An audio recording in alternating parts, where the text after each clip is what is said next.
right, guys, so we have the brand new YouTube video for dev notes on MiHoYo's 2.2. For the first look at 2.2, we're going to be looking at two big things: what they've actually brought forth and some of the Q&A that they talked about for the dev notes, and of course the new Rift Hound and Corrosion effect in the open world, and talk about those things extensively so you guys get a good grasp of what's going to be happening for the start of 2.2. Let's jump into it.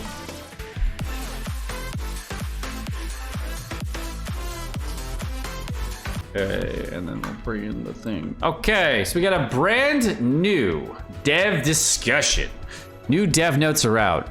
All right, new developer discussion is here. Let's see what they have in store for us. Is there any way to obtain gadgets from the events you've missed? I regret missing out. So apparently people are sad about this, like the new Sealy events that people are talking about, things like that. Let's see what we got here. For travelers who missed out, don't worry, in 2.2, travelers can use Mora to purchase items from the Windbloom Festival, the Windsong Lyre, and the Windbless Harpassum gadgets from Marjorie's store in Mondstadt. So if you want to go to Marjorie's store, you can actually pick up some Windbloom stuff. That's cool. Nice little thing for people that missed out. Okay. Zhongli's shield would sometimes overlap with Ganyu's crosshair, making it difficult to shoot for mobile users to aim. Sure, I did have that same issue.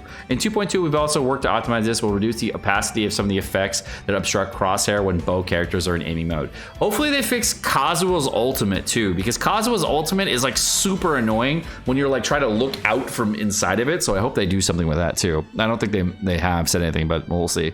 They can also, can the previously chosen options be saved in the Hangout events? It's a bit tedious when I'm trying to get along with different things. This optimization is going to be implemented in 2.2. Starting in 2.2, when the same device is used for Hangout events, the previous selected options will be saved. So Hangouts are faster in 2.2. Nice. So Hangouts are marginally faster in 2.2. Good. All right, cool. So I haven't done my Hangouts yet, so I guess that's good news for me. Okay. Controller for PS5 does not work well on PC. One will support be added. In 2.2, PC is going to be added for DualSense for PS5 controllers, so it's going to be easier for PS5 controllers if you play PC on a controller. Sure. All right. It is usually transport commissions take too long. In 2.2, we will increase the HP and movement speed of transport to goods, so travelers will be able to complete the quest faster. That was a complaint? I didn't really notice any difference between the original commissions on this. I mean, it feels like exactly the same, but all right, cool. Thank you. Appreciate it. All right. Raiden Shogun's elemental skill, Chakra Disintegrate, is a bit too bright when you look at it for too long. What? More like Raiden Shogun's ultimate does not interact with Beidu's ultimate. Bullshit fucking thing to fix. Anyway, in comparison to 2.1, 2.2, we've optimized Raiden Shogun's Chakra Disintegrate, reducing its brightness. All right, whatever. Sure, whatever. All right. Is it possible to add photos as wall furnishings in the teapot? I have never once thought that ever, but okay, sure. Photo frame furnishings are currently under development. Cool. Nice. So we'll get them in future versions. Okay.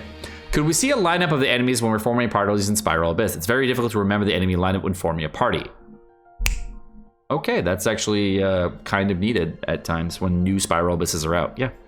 The development team has noticed that the development team will optimize the display for enemy information on Spiral Abyss in subsequent versions, so it's easier to see when you're changing Spiral Abyss floors. You can actually view the enemy information. Cool, very nice. Okay, so that is kind of nice for when we have a new Spiral. Every 6 weeks, it saves you a few minutes, so that's nice. Let's see. Is it possible to restore my default team after exiting co-op mode? Okay, I have to do it manually every time. The development team is working on it. In future versions, when travelers switch from co-op mode back to the single player, their default party will be restored. Additionally, in future versions, when a teammate leaves the party in co-op mode, said teammate's character will be replaced with a character from the default party. You're not going to get Amber, Noelle, and whoever else, and Kaya and Lisa anymore. So that's good, I guess. Or Traveler. Travelers had characters A, B, C, D in their party. In co-op mode, their four friends can be ability, and Traveler would host character A, and one of the travelers would use character B, would then take the base C on the team. Okay.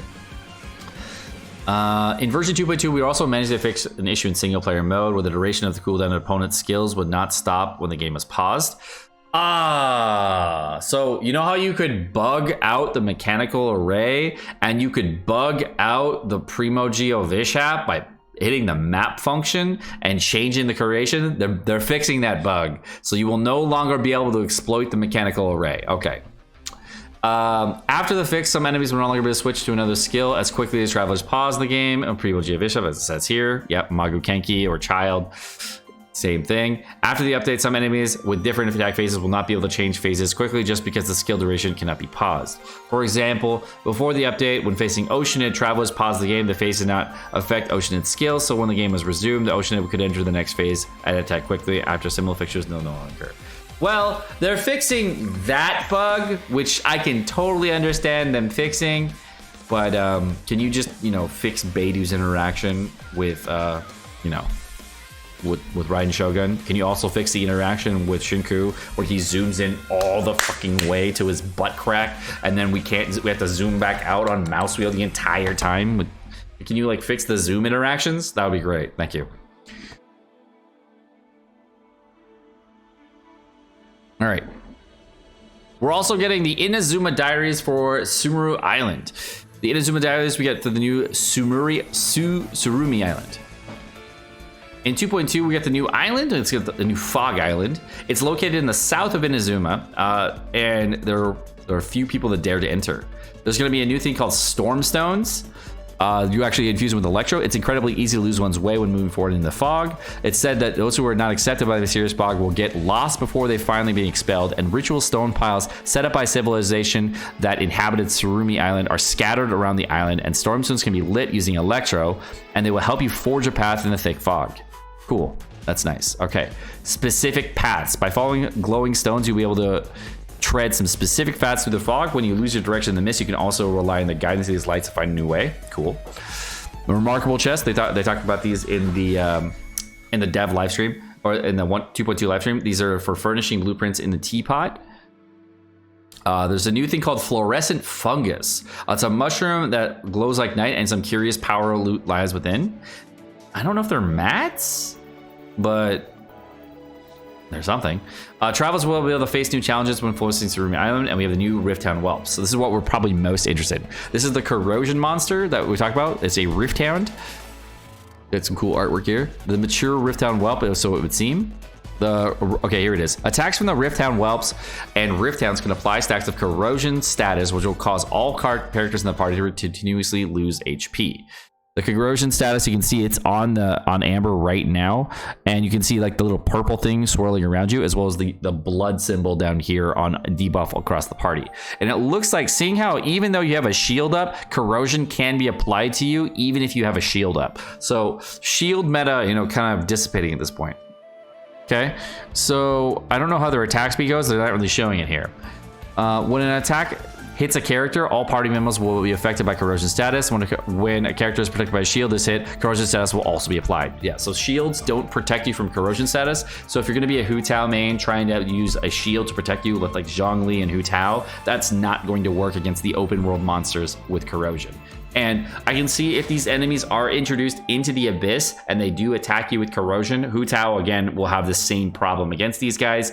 And if they have a large amount of HP, they will be very, very difficult to kill for enemies that, have continuously apply a Corrosion. All right, characters being corroded will lose a fraction of their HP every second. An active character can be brought down by Corrosion when a non-character's HP is less than 50%.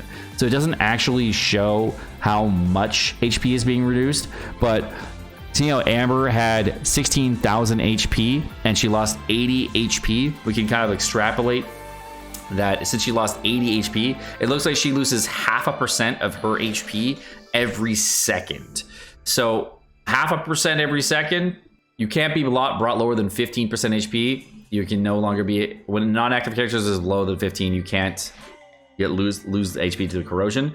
I'm not sure if that's true or how that works, because the interaction that I saw beforehand with Corrosion is if they're an inactive character, I felt like they were getting lowered below 15% attack HP, but if you're on field, you definitely can die from Corrosion. All right.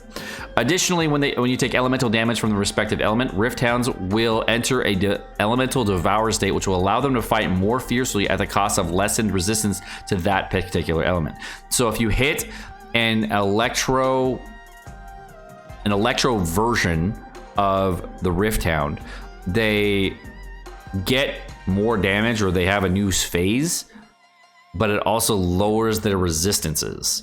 So you do more damage to them, Like go like the berserk mode basically. So that's kind of cool. So overall, kind of cool dev notes, pretty interesting. But that's gonna do it for this video. Let me know what you guys think about these dev notes in the comment section below. My name's Sekapoko. Thanks for watching. If you enjoyed this video, like, subscribe, fun stuff. Have a great day, guys. Bye.